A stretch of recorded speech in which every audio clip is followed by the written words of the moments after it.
খুলনা নগরের শেরেবাংলা রোডে শেখ বাড়ি তথা গণভবন নামে পরিচিত বাড়িটি এখন প্রায় পরিত্যক্ত এক ভুতুড়ে বাড়িতে পরিণত হয়েছে।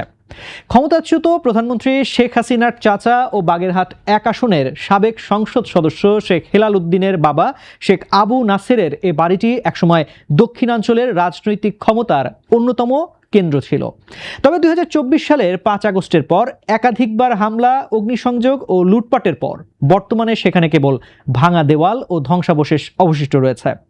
খুলনার ময়লাপোতা সংলগ্ন শেরেবাংলা রোডে অবস্থিত শেখ বাড়ি মূলত গত ১৬ বছর ধরে ছিল দক্ষিণ পশ্চিমাঞ্চলীয় রাজনীতি ও ক্ষমতার কেন্দ্রবিন্দু। শেখ হাসিনার চাচাতো ভাই শেখ হেলাল উদ্দিন, শেখ সালাউদ্দিন জুয়েল, শেখ সোহেল, শেখ রুবেল এবং শেখ বেলাল এই বাড়িতে থাকতেন ও রাজনৈতিক কর্মকাণ্ড পরিচালনা করতেন। খুলনা থেকে শামসুজ্জামান শাহিনের পাঠানো প্রতিবেদনে বিস্তারিত জানাচ্ছেন মাহফুজ জুয়েল। বসুন্ধরা টিস্যু, অশুদ্ধতার বিরুদ্ধে এক বিন্দুও ছাড় নয়। ২০২৪ সালের জুলাই আগস্টে গণ অভ্যুত্থান ও বৈষম্য বিরোধী ছাত্র আন্দোলনের সময় বাড়িটিতে হামলা, ভাঙচুর ও অগ্নিসংযোগের ঘটনা ঘটে।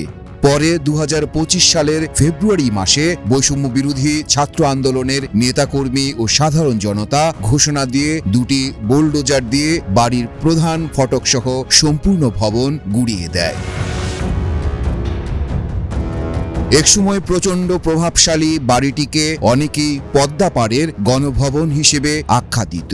এই বাড়ি থেকেই দক্ষিণ পশ্চিমাঞ্চলের ক্ষমতার রাজনীতির কলকাঠি নাড়া হতো।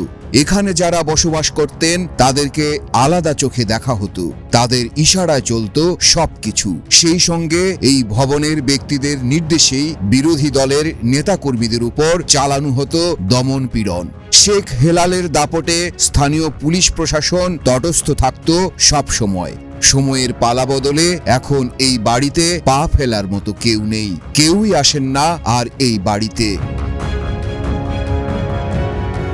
হামলা ও ভাঙচুরের পর বর্তমানে যুদ্ধ বিধ্বস্ত বাড়ির মতো ধ্বংসস্তূপে পরিণত হয়েছে তিনতলা ভবনটি। দৃশ্যমান গেটটিও এখন আর নেই। পূর্ব, পশ্চিম, উত্তর দিকে ঘূর্ণায়মান বাড়ির দক্ষিণ দিক ছিল খোলা। বাড়ির মাঝখানে এক চিলতে উঠোন। বাড়ির পিছন দিকে কেয়ারটেকার ও পোষা পাখি রাখার ঘর ছিল। প্রধানমন্ত্রী শেখ হাসিনা সর্বশেষ ২০২৩ সালের ৬ জানুয়ারি খুলনার এই বাড়িতে এসেছিলেন। তিনি খুলনার দিঘলিয়ায় মায়ের স্মৃতি বিজড়িত জমি পরিদর্শনের পর নগরীর শেরেবাংলা রোডে অবস্থিত শেখ বাড়িতে যান এবং সেখানে দলের নেতাকর্মীদের সাথে সাক্ষাৎ করেন।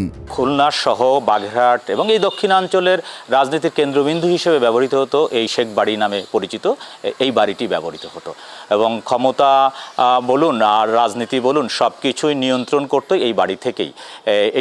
এটি সাধারণের মধ্যে শ্রুতি ছিল, এভাবে করেই জনগণের মধ্যে ঢুকেছিল এবং ২০২৪ সালের ৫ই আগস্টে এর এক ক্ষোভের বহিঃপ্রকাশ ঘটে এই বাড়ি ধ্বংসস্তূপে পরিণত হয়।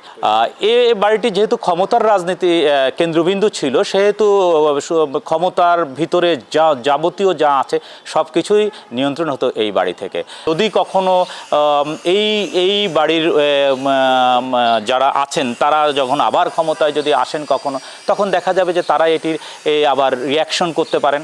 এই যে অ্যাকশন এবং রিয়াকশনের যে জায়গাগুলো, এই জায়গাগুলো থেকে বাংলার জনগণ পরিত্রাণ চায়। বাংলা চায় না কখনো যে মানুষের ভিতরে মানুষের একটি ভেদাভেদ তৈরি হোক এবং ক্ষমতা এবং মানুষের ভিতরে দূরত্ব তৈরি না হয়ে হৃদয়ের একটি টান বন্ধন তৈরি হোক।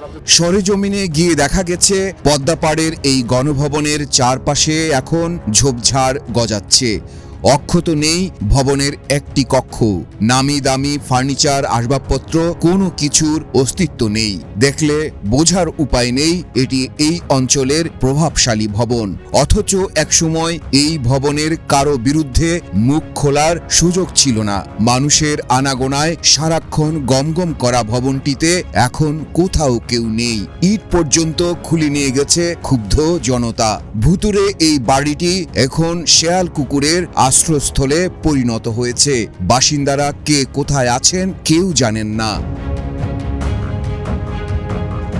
এদিকে বিধ্বস্ত এই শেখ বাড়ি থেকে অনেক কিছু শেখার আছে বলে মন্তব্য করেন বিশ্লেষকরা। তারা বলেন, ক্ষমতার দম্ভ চিরকাল থাকে না, ক্ষমতার অপব্যবহার করলে তার পরিণতি ভোগ করতে হয়। পদ্মা পাড়ের এই গণভবন চোখে আঙ্গুল দিয়ে আমাদেরকে এই শিক্ষা দিচ্ছে যে প্রচলিত রাজনীতির সবারই রাজনৈতিক আচরণ পরিবর্তনের সুযোগ রয়েছে, না হয় একই পরিণতি অপেক্ষা করছে সবার জন্য। এই স্বার্থের বাইরে যখনই যে রাজনীতি করবে তখন তাকে কিন্তু করুণ পরিণতি ভোগ করতে হবে। অতীতের ইতিহাসও কিন্তু তাই বলে।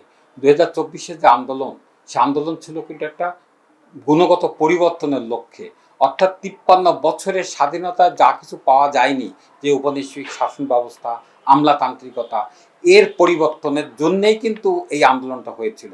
রাজনৈতিক আচরণেরও পরিবর্তনের জন্য এই আন্দোলন ছিল। কেন ওই সময় গ্রাফিতি যদি আমরা দেখি, কেউ কিন্তু বলেনি যে আমরা একটা নতুন সরকার চাই, সবাই বলেছে আমরা একটা পরিবর্তন চাই। এই খুলনায় শেখ বাড়ি বলে একটা বাড়ি আছে, যেটা হলো খুলনা এই এতদ অঞ্চলের রাজনৈতিক পরিচালনা কেন্দ্রবিন্দু ছিল।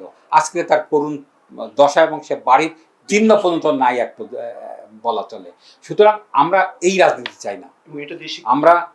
আমরা এখান থেকে শিক্ষা নিতে হবে।